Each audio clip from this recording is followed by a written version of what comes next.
귀하고 아름다운 찬양 진심으로 감사합니다. 주님께서 우리를 기억하시고 우리와 함께 하심을 믿고 강하고 담대하시기를 간절히 기원합니다. 지난 한 주간 동안 어떻게 보내셨습니까? 여러 가지 일들로 분주한 가운데서도 하나님 아버지의 마음을 품고 살아가셨습니까? 오늘도 하나님 아버지의 마음이 여러분 한 분 한 분에게 함께 하시기를 간절히 기원합니다. 어떤 목사님이 교인들에게 물어보았습니다. 사랑하는 성도 여러분, 우리가 용서를 받으려면 어떻게 해야 됩니까? 그랬더니 한 교인이 손을 들고 이야기를 했습니다. 예, 먼저 죄를 지어야 합니다. 이렇게 얘기했다고 합니다. 여러분, 죄를 지어야 용서받을 수 있죠. 그런데 이 세상에 죄인 아닌 사람이 누가 있겠으며 하나님의 용서가 필요하지 않은 사람이 누가 있겠습니까? 오늘은 하나님 아버지의 마음, 두 번째 시간으로 용서하시는 아버지라는 제목으로 여러분과 말씀을 나누려고 합니다. 용서가 하나님의 영역이라면 정죄는 사탄의 영역입니다. 우리 기독교를 약탕에 넣어서 한약을 탕제하듯이 끓여놓고 엑기스 한 방울을 떨어뜨린다면 아마 용서가 떨어질 것입니다. 기독교의 진리를 한마디로 요약하면 용서입니다. 기독교 복음의 내용도 역시 용서입니다. 십자가의 의미가 용서이고 사랑의 색깔이 바로 용서입니다. 기독교에서 용서를 빼면 아무것도 남지 않습니다. 십자가에서 용서를 빼버리면 아마 나무 토막만 남게 되어질 것입니다. 우리 기독교는 용서로 시작해서 용서로 맞춰지는 종교입니다. 이 강단은 하나님의 용서를 선포하는 자리이고 목사는 용서를 선포하는 대언자입니다. 그리고 교회는 용서가 솟구치는 샘물이어야 하고 성경은 용서를 알려주는 알림장이고 십자가는 용서가 이루어졌다고 하는 영수증이고 성령은 용서의 전파자이시고 선교는 바로 용서의 전달식이라고 말씀드릴 수가 있습니다. 그런데 아무리 용서가 중요해도 인간의 마음만으로는 용서가 거의 불가능합니다. 우리 인간사에서 가장 해결하기 어려운 문제가 바로 용서하는 문제입니다. 그래서 내가 용서를 체험했다라고 하는 것은 하나님의 기적을 체험했다는 것이고 또 내가 용서를 실천하는 삶을 산다는 것은 바로 기적을 실천하는 삶을 살아가고 있는 것이라고 말씀드릴 수 있습니다. 이 땅에 용서받지 못해서 고통받으며 살아가는 사람들이 얼마나 많이 있습니까? 또 용서할 수 없어서 괴로운 마음을 품고 살아가는 사람들이 얼마나 많이 있습니까? 사랑하는 여러분, 우리 그리스도인들은 용서를 주고받는 사람들이 되어야 하는데 자칫 잘못하면 상처를 주고받을 수도 있다는 것입니다. 천국은 용서받고 용서하는 사람들, 그 사람들이 모여 사는 곳이 바로 천국이라고 말할 수 있습니다. 하나님의 용서를 경험한 사람들, 그리고 나도 용서를 실천하는 사람들, 이런 사람들이 모여있는 곳이 바로 천국이라는 것입니다. 사랑하는 여러분, 우리가 어떻게 용서를 가능하게 만들 수 있을까요? 우리가 연약한 존재라고 하는 것, 나만 아니라 우리 모든 사람 한 사람이 다 연약한 존재라는 것을 인정하고 인식할 때 비로소 우리는 용서할 수 있다고 믿습니다. 나 혼자 상처를 받고 사는 것이 아닙니다. 나도 다른 사람들에게 상처를 주며 살아가고 있습니다. 그러므로 나만 상처를 받았다고 말하지 마십시오. 옆에 사람도 나와 똑같은 상처를 가지고 살아가고 있는 사람이라는 사실을 우리가 기억할 때 그 사람을 긍휼히 여기는 마음을 품게 될 것이고 용서할 수 있을 것입니다. 상처받은 것만 알고 상처 준 건, 자기가 남에게 상처 준 것을 모르는 사람들이 모여 사는 곳, 그것이 바로 지옥이라고 말할 수 있을 것입니다. 인간은 대부분 다 이기적인 존재이기 때문에 자기가 남에게 상처를 준 것은 쉽게 잊어버리고 남이 나에게 상처를 입힌 것은 평생 잊지 않고 살아가는 경우들이 참 많습니다. 여러분, 때를 따라 우리가 살다 보면 나 저 사람 도저히 용서 못해, 나 이 일만은 도저히 용서 못해, 그런 일들이 생겨질 때가 있고 그런 사람들이 생겨질 때가 있습니다. 혹시 지금 제 설교를 들으면서도 목사님이 내 마음을 어떻게 그렇게 하시고 용서할 수 없는 사람, 나 이 사람 절대로 용서 못해. 나 이 일만은, 비록 내가 부부간에 함께 이혼하지 않고 같이 살지만 이 일만은 내가 절대로 용서 못해, 이러고 살아가는 사람이 있다면 제 얘기를 잘 들으십시오. 우리가 정말 용서하지 못하는 사람이 있다면 우리가 잠잘 때 그 사람과 같이 잠자리에 눕고 있는 것입니다. 그 사람이 갑자기 잠을 잘 자고 있는 나를 깨우기도 합니다. 그래서 자다 말고 그 사람 생각을 합니다. 좀 여유 있게 휴가를 즐기기 위해서 한적한 휴가지에 갔는데 그 사람이 나와 함께 따라와서 같이 휴가를 즐기고 있습니다. 내가 어디를 가든지 그 사람이 나와 동행합니다. 용서하지 못하는 사람, 용서 문제가 믿음으로 정리가 되지 않게 되면 그 사람이 내 잠자리에도 들어오고 내 부부 사이에도 끼어들고 그 사람이 내가 가는 모든 곳에 따라옵니다. 고나게 잠을 잘 때 우리를 깨워서 잠이 벌떡 깨서 그 사람을 생각하게 만들어 놓습니다. 여러분, 이게 얼마나 불행한 일입니까? 이게 얼마나 정말 부끄러운 일입니까? 그러므로 용서라고 하는 것은 다른 사람을 위해서가 아니라 나 자신을 위해서도 용서하는 삶을 살아야 할 줄로 믿습니다. 용서는 주님의 권면이 아닙니다. 주님의 준엄한 명령입니다. 용서가 하나님의 명령이라는 말이 무슨 말입니까? 상대방이 용서할 만하면 용서하라는 것이 아닙니다. 내가 상대방에게 용서할 마음이 생길 때만 용서하라는 말이 아닙니다. 느낌을 따라, 감정을 따라 용서하라는 말도 아닙니다. 우리는 용서하라고 하는 주님의 음성에 예, 순종하겠습니다 라고 대답하며 의지적으로 따라가야 된다는 말입니다. 여러분, 자기 기분을 자꾸 강조하게 되면 절대로 용서하는 삶을 살아갈 수가 없습니다. 우리의 우리 정서적으로 동의가 되지 않을 때에도 주님의 명령에 순종하는 마음으로 용서를 선포하면 그때 하나님의 사랑, 하나님의 용서가 우리에게 임할 줄로 믿습니다. 지금은 세상을 떠났습니다만 화란의 유명한 성자로 알려지는 코리텐붐 여사가 있습니다. 이분은 유대인들을 숨겨주었다가 그것이 화근이 되어서 독일이 침략했을 때에 독일 병정들에게 붙잡혀서 라벤슨부르크 수용소에서 처참하게 감옥 생활을 했던 사람이었습니다. 여자로서는 차마 입에 담을 수 없는 끔찍한 아픔들을 경험했던 사람이었습니다. 그 고통을 이길 수가 없었던 이 코리텐붐의 언니 베티는 감옥에서 죽어갔습니다. 그러나 코리텐붐은 극적으로 그 감옥소에서 여자로서는 받을 수 없는 고통과 상처를 받으면서도 극단적으로 생명을 보존하고 살아남게 되었습니다. 그 여자는 독일이란 말만 들어도 오장육부가 뒤틀리는 고통을 느꼈습니다. 독일의 국기와 독일의 지도만 보아도 그는 몸이 움츠러주는 아픔을 경험했습니다. 그런데 그는 하나님께 기도할 때 하나님께서 그에게 독일인을 사랑해라, 독일 사람들에게 찾아가서 용서의 복음을 선포하라고 하는 말씀을 듣게 되었습니다. 하나님, 내가 어떻게 독일 사람들에게 용서를 선포할 수 있습니까? 내가 어떻게 그들에게 용서의 복음을 이야기할 수 있습니까? 그런데 하나님께서 강력하게 그에게 거듭거듭 용서의 복음을 선포하라고 말씀하셨습니다.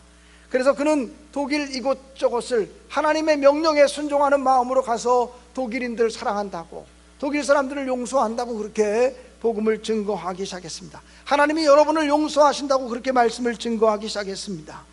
그의 얘기를 듣고 그의 말씀을 듣고 감동을 받은 사람들이 인산인해처럼 모여서 강연이 끝나고 나면 코리텐붐 여사와 악수하기 위해서 한 사람 한 사람 줄이 길게 늘어져서 사람들이 그에게 다가왔습니다. 한 번은 어느 모임에 가서 용서의 복음을 선포했습니다. 하나님의 용서의 복음을 선포했는데 역시 강연이 끝나고 난 다음에 독일 사람들이 코리텐붐 여사에게 악수하고 손등에 키스하기 위해서 쭉 줄을 섰습니다. 한 사람 한 사람 악수하고 있는데 저 코리텐붐 여사의 눈앞에 바로 줄 끝쪽에 서 있는 한 남자의 모습이 보입니다. 그 남자의 모습을 보는 순간 갑자기 두려움과 공포가 또 찾아오기 시작합니다. 그 사람은 이 고리텐봄 여사가 수용소에 갇혀 있을 때에 아주 모질게 대했던 독일 간수였습니다. 심지어는 고리텐봄 여자의 옷을 빨가벗겨 놓고 아주 모욕과 조롱을 했던 그런 사람입니다.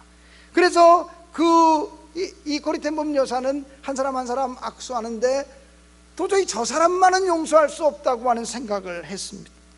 근데 한 사람 한 사람 지나가면서 그 사람이 자기 쪽으로 점점 다가오는 것입니다. 속으로 고리텐봄은 이렇게 말합니다. 하나님, 저 사람만은 용서할 수 없어요. 그때 하나님께서 큰 소리로 고리텐봄에게 말씀하십니다. 용서해라. 아니, 하나님 할 수 없어요. 용서해라. 아니야, 용서할 마음이 아니에요. 용서할 수가 없어요. 내가 저 사람에게 받은 상처가 커서 용서할 수가 없어요. 코리아, 용서해라. 계속 그 사람은 한 걸음 한 걸음 아무 일도 모르고 자기에게로 다가옵니다. 용서해라, 이것은 나의 명령이다. 용서해라. 그 순간 바로 고리텐봄은 그 사람과 자기를 모질게 고문하고 자기를 모질게 희롱했던 그 독일 병사와 만나게 됩니다. 그 순간 그는 결단하고 하나님 순종하겠습니다. 그러고 하나님이 당신을 사랑하신다고, 나도 당신을 사랑한다고, 용서한다고 선포했습니다. 그런데 그 순간 고리텐봄은 고백하기를 그 바로 직전까지 고민했던 그 고통들이 다 사라지고 자기 마음속에 말로 다 할 수 없는 하늘의 평강이 임하게 되었다고 고백을 했습니다. 이것이 바로 주님의 음성에 순종하면서 주의 명령대로 헌신할 때 우리에게 다가오는 하늘의 평강이라고 저는 분명히 믿습니다. 사랑하는 여러분, 물론 깨닫지 못하는 사람을 용서한다는 것 쉬운 일이 아닙니다. 한 번은 어떤 목사님이 소년원을 방문했습니다. 그 소년원을 방문한 이유는 자기 교회 고등학생 하나가 겁도 없이 차를 훔치다가 걸려서 소년원에 들어갔던 것입니다. 목사는 소년원에 들어가서 그 소년을 위로하고 신방했습니다. 그러면서 목사님은 그 소년에게 말하기를 내가 이곳에서 나오기만 하면 내가 있는 힘을 다해서 너를 도와주마, 이렇게 말했습니다. 그러자 그 소년이 하는 말이, 목사님, 자동차를 훔치는 일이 그렇게 쉬운 일이 아니에요. 목사님은 그냥 설교나 열심히 하세요, 이러더랍니다. 이게 무슨 얘기입니까? 머리가 좋아야 빨리 이해할 수가 있습니다. 목사님이 힘써 도와주겠다 그러니까 이 소년이 하는 말이 자동차 훔치는 거 도와주겠다는 얘기로 하고, 자동차 훔치는 게 그렇게 쉬운 일이 아니라고, 목사님은 목사님이 하시는 설교나 열심히 하시라고 이렇게 얘기했다는 거예요. 돌이킬 마음이 없으면 아무리 도와주고 싶어도 도울 수가 없지요. 목사님이 돕겠다는 것은 이 소년원에서 회개하고 나오면 돕겠다라고 하는 거 아니겠어요? 사랑하는 여러분, 우리가 회개할 때 하나님이 도우실 수 있고 우리의 죄를 인정하고 아파할 때 하나님이 도우실 수 있음을 분명히 믿습니다. 사랑하는 여러분, 고칠 마음이 없는 사람, 회개할 마음이 없는 사람은 아직은 하나님의 사랑보다 하나님의 진노가 필요한 사람인지도 모르겠습니다. 유대인들이 가지고 있는 탈무드 또는 그들의 그 미드라시라고 하는 법전에 의하면 이런 이야기가 기록되어져 있습니다. 랍비 하난이라고 하는 사람이 이렇게 얘기했습니다. 자기 이웃에게 용서를 구하되 3번 이상 용서를 구해서는 안 된다. 또 랍비 예후디라고 하는 사람은 사람이 과실을 범하면 3번까지는 어쩔 수 없이 용서해라. 그러나 4번째 동일한 죄를 범하면 용서하지 않아도 된다고 했습니다. 그러나 예수님의 제자 베드로는 당시 유대인들이 알고 있었던 3번까지는 용서해야 된다고 하는 그 랍비들의 교훈을 알면서도 더 넉넉한 마음으로 주님께 이야기했습니다. 주님, 어떤 사람들이 우리에게 잘못을 범하면 몇 번까지 용서를 해주면 좋겠습니까? 7번까지 용서해 줄까요? 아마 베드로는 예수님이 늘 만날 때마다 사랑을 이야기하니까 유대인들의 랍비들이 얘기하는 3번이 아니라 7번까지 넉넉하게 마음을 쓰면서 7번까지 용서해 주면 되겠느냐고 그렇게 물었습니다. 근데 주님께서는 뭐라고 말씀하셨습니까? 70번씩 7번까지라도 용서해 주라고 말씀하셨습니다. 여러분, 이것이 무슨 말입니까? 77이 49, 490번 정도 용서하라는 말이 아니고 7이라는 숫자도 완전 숫자고 70이라는 숫자도 완전 숫자이기 때문에 완전한 용서, 끝이 없는 용서를 선포해야 된다라고 말씀하고 있는 것입니다. 믿음의 위인들이 참 많습니다만 우리는 손양원 목사님을 한국 기독교 역사상 가장 위대한 사랑의 성자로 그렇게 기억하고 있습니다. 손양원 목사가 사랑의 성자라고 인정받은 이유는 그의 용서가 위대했기 때문입니다. 손양원 목사님은 자기 아들 동인이와 동신이 두 아들을 죽인 공산 폭도들을 자기 아들로 양자로 입적해서 길러준 사람이었습니다. 자기의 두 아들을 죽였던 사람들을 자기의 친아들로 삼아서 그들을 돌봐준 사람이 바로 손양원 목사였습니다. 사랑하는 여러분, 용서가 큰 사람이 위대한 신앙인입니다. 용서가 큰 사람이 큰 믿음의 사람입니다. 용서가 작은 사람, 용서함이 작은 사람은 아무리 그가 하는 일이 많다고 할지라도 주님이 오실 때는 작은 믿음의 사람일 수밖에 없다라고 하는 사실입니다. 요한복음 8장에 기록된 이야기입니다. 어느 날 예수님이 성전에서 말씀을 가르치고 계셨습니다. 밖에서 웅성웅성하는 소리가 들리더니 남정네들이 웬 여자 하나를 끌고서 들어옵니다. 간밤에 서기관들과 바리새인들이 간음하는 현장을 덮쳤는데 남자는 용케도 도망갔던 모양입니다. 여자만 끌고 왔습니다. 아마 개처럼 끌고 왔을 것입니다. 여자의 얼굴엔 공포와 그리고 체념의 마음이 가득했을 것입니다. 바리새인들의 얼굴에는 살기가 등등했습니다. 바리새인들은 간음하다가 현장에서 붙잡힌 여인을 끌고 와서 예수님께 묻습니다. 선생님, 이 여자가 간음하다가 현장에서 붙잡혔습니다. 율법에는, 모세의 율법에는 이런 사람을 돌로 치라고 그렇게 명령하고 있는데 선생님은 도대체 뭐라고 말씀하시겠습니까? 여러분, 모세의 율법에는 현장에서 간음하다가 붙잡히면 돌로 치라고 했으면 이 사람들이 그 간음하다가 현장에서 붙잡힌 여인을 돌로 치면 됐지, 왜 그 여인을 개처럼 질질 끌고 예수님께 데려왔을까요? 요한복음 8장 6절에 보면 이렇게 기록되어지고 있습니다. 이 사람이 이렇게 말하면 고소할 조건을 얻고자 하여 예수를 시험함일러라. 예수를 시험하기 위해서 이 여인을 끌고 왔다는 것입니다. 예수님이 늘 사랑의 복음을 선포하시니까 사랑을 얘기하는 당신이 모세의 율법을 어기면서 이 여인을 사랑하라고 말할 것인지 아니면 이 여인을 돌로 치라고 말할 것인지 시험하기 위함이었습니다. 만약 예수께서 돌로 치라고 말하면 당신이 그동안 말했던 사랑은 무엇이냐 이렇게 얘기할 것이고, 또 돌로 치라 그랬다면 로마법에 의해서 저촉이 됩니다. 왜냐하면 율법은 그렇게 말했지만 당시 유대인들은 로마의 식민 통치를 당하고 있었기 때문에 로마의 법은 사람을 죽이는 권한이 그 식민지 백성에게 있지 않습니다. 그렇기 때문에 예수께서 돌로 치라라고 말하면 그동안 당신이 말했던 사랑은 무슨 의미가 있으며 이 사람은 로마의 법을 어긴 사람이라 그래서 고소했을 것입니다. 그러나 돌로 치지 말라고 말한다면 당신은 이스라엘 백성들이 대대로 존중하는 모세의 율법을 어기는 사람이다, 하나님의 법을 어기는 사람이라 그래서 종교적으로 예수 그리스도를 공격하려고 했던 것입니다. 이렇게 말할 수도 없고 저렇게 말할 수도 없는 진퇴양난의 위기 속으로 몰고 갔습니다. 우리가 돌로 치리까? 그리고 이제는 예수가 뭐라고 대답하든 우리가 이겼다라고 생각하는 그들을 향해서 예수님은 아무 대답도 말씀하지 아니하시고 그저 땅에 엎드리셔서 글씨를 쓰기 시작했습니다. 우리가 성경을 읽어보면 예수께서 글씨를 쓰신 적은 이때 한 번 딱 기록되어져 있습니다. 그런데 아쉽게도 무슨 글씨를 썼는지는 성경이 밝히지 않고 있어서 무슨 글씨를 썼는지는 알 수 없습니다. 어떤 성서학자들은 이야기를 그 성난 군중들이 지은, 마음으로 짓고 행동으로 지은 죄의 목록들을 아마 적고 있었을 거다 이렇게 얘기하는 사람도 있습니다. 또 어떤 사람은 자기 자신을 바라보라고 하는 말을 쓰지 않았겠는가 이렇게 이야기하는 사람도 있습니다. 그러나 무언가 땅에 글을 쓰시고 난 다음에 주님은 일어나셔서 그 성난 군중들을 향하여 말씀하십니다. 너희 중에 죄 없는 자가 먼저 돌로 치라. 기가 막힌 말씀을 하셨습니다. 너희 중에 죄 없는 사람이라고 하는 표현은 신약 성경 속에 요한복음 8장에만 단 한 번 등장하는 단어입니다. 그런데 이 죄 없는 자라고 하는 것은 단지 죄를 범하지 않은 사람이 아니라 죄에 대한 욕구가 없는 사람, 죄에 대한 욕망까지도 없는 사람이라면 이 여인을 돌로 치라고 하는 말이었습니다.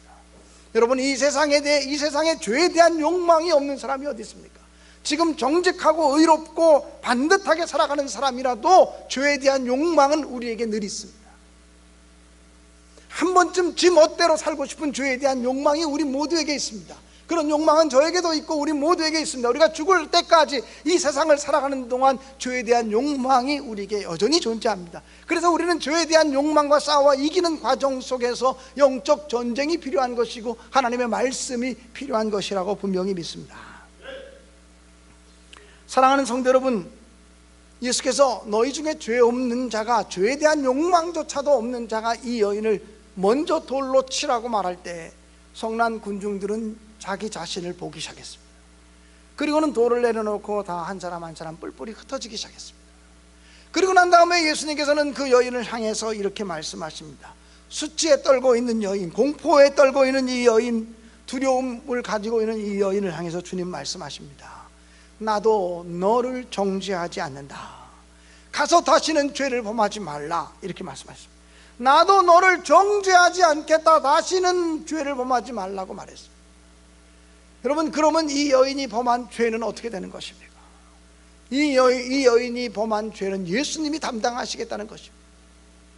이 여인이 범한 모든 죄를 예수님이 짊어지시겠다는 것입니다. 사랑하는 성도 여러분, 바로 예수님의 십자가의 비밀이 바로 여기 있습니다. 예수님은 십자가에 못 박혀 돌아가시면서 다 이루었다라고 말씀하셨습니다. 이 다 이루었다라고 하는 말은 헬라어로 테텔레스타이라고 하는 단어인데 빛을 다 갚았다 하는 말입니다. 죄의 빛을 다 갚았다라고 하는 말입니다. 모든 인간이 지은 죄를 짊어지고 죄의 빛을 내가 다 갚았다라고 하는 선언인 것입니다. 사랑하는 성도 여러분, 예수님의 이 십자가의 사랑이 우리의 죄를 용서하는 능력입니다. 예수님의 십자가가 우리를 거룩하게 하는 능력임을 분명히 믿습니다. 그래서 성경은 십자가가 바로 우리의 희망이라고 말씀하고 있습니다. 그리고 예수 안에 있는 자에게는 결코 정죄함이 없다고 말씀했습니다. 사랑하는 여러분, 용서하는 마음은 바로 십자가의 사랑입니다. 그리고 하나님 아버지의 마음입니다. 언제나 이 예수 그리스도의 마음, 하나님 아버지의 마음으로 승리하시기를 간절히 바랍니다. 사랑하는 여러분, 내가 하나님 아버지의 마음을 가지고 살아가고 있는지 없는지를 점검하기 원하십니까? 어떤 사람에게 하나님 아버지의 마음이 있느냐 없느냐를 진단할 수 있는 기준이 무엇입니까? 내 안에 용서의 마음이 있느냐라고 하는 질문입니다. 내 안에 용서의 마음이 있다면 하나님 아버지의 마음을 품고 살아가는 것입니다. 그런데 나는 절대로 용서 못해 이렇게 얘기하는 사람이라면 아무리 오래 교회를 다니고 아무리 높은 직분을 가지고 있고 봉사를 많이 하고 헌신을 많이 했다고 할지라도 자기 열심을 따라 봉사하고 헌신한 것이지 아버지 하나님의 마음으로 살아가는 사람은 아닌 것입니다. 물론 이전까지는 아버지 하나님의 마음을 가지고 살았다고 할지라도 지금 내가 용서할 수 없는 사람이 있다면, 도저히 용서 못한다고 우리가 선언한다면 아버지 하나님의 마음을 품고 살아가는 사람은 아니라고 생각이 되어집니다. 아버지 하나님의 마음을 품고 살아갈 수 있느냐? 이것은 내가 지금 용서의 마음을 가지고 살아갈 수 있느냐, 내 안에 용서의 마음이 있느냐고 고쳐 물으면 바로 해답이 나오는 질문이라고 생각이 되어집니다. 사랑하는 여러분, 우리가 먼저 우리를 무조건 받아주시고 용서하시는 하나님의 사랑을 기억하고 체험하고, 자비한 주님께서 오늘도 우리를 부르시면 용서 가운데로 부르십니다. 사랑 가운데로 부르십니다. 어서 오라고, 너희의 모든 죄를 내가 용서하겠다고. 그리고 내가 너희를 용서한 그 사랑을 가지고 너희들도 용서하며 섬기는 삶을 살라고 말씀해 주시는 줄로 믿습니다.